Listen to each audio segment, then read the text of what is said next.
Fainali za kombe la mataifa ya Afrika AFCON zimeacha kumbukumbu nyingi.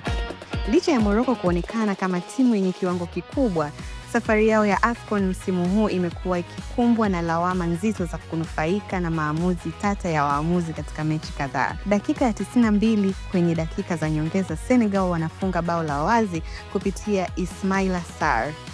Goli lilitosha kuwapa ushindi, likakataliwa kwa madai kuwa Achraf Hakimi alifanyiwa faulo katika mchakato wa bao hilo.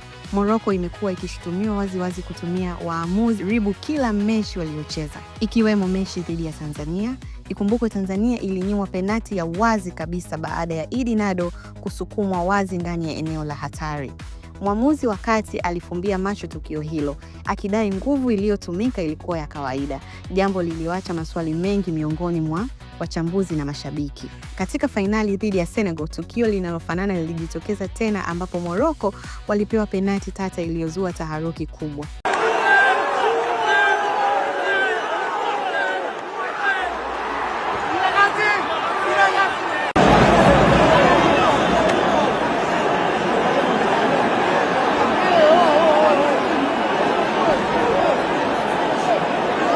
Baada ya tukio hilo, kocha wa Senegal aliwapa wachezaji wake ishara ya kuondoka uwanjani kwa kupinga uamuzi huo.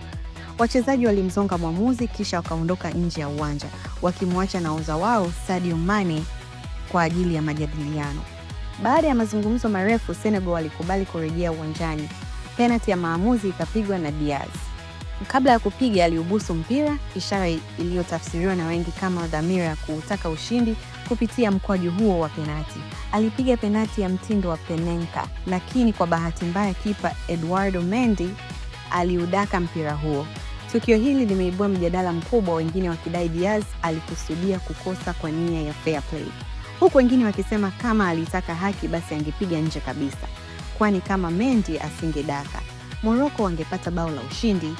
Katika mazingira ya mvua kubwa, tukio lingine la kushangaza lilimhusu kipa namba 2 wa Senegal, Diouf, ambaye alilazimika kuingia katika mvutano na Ball Boys. Ball Boys hao walikuwa wakificha na kutupa mataulo ya kipa wa Senegal ili kuvuruga mchezo. Hili halikuwa tukio la kwanza, kwani kipa wa Nigeria, Nwabali, aliwahi kufanyiwa vitendo kama hivyo, ikiwemo kutukanwa na hata kurushiwa ndizi, tukio lililoashiria ubaguzi wa hali ya juu. Kwa kejeli, Nwabali alichukua ndizi hiyo na kuila, akiigeuza fedheha kuwa ujumbe mzito. Hatimaye ushindi wa Senegal ulionekana kama kulipa kisasi cha mataifa mengi ya Afrika yaliyohisi kudhulumiwa katika mashindano haya. Ndiyo maana licha ya sintofahamu zote, Afrika nzima ilionekana kufurahi.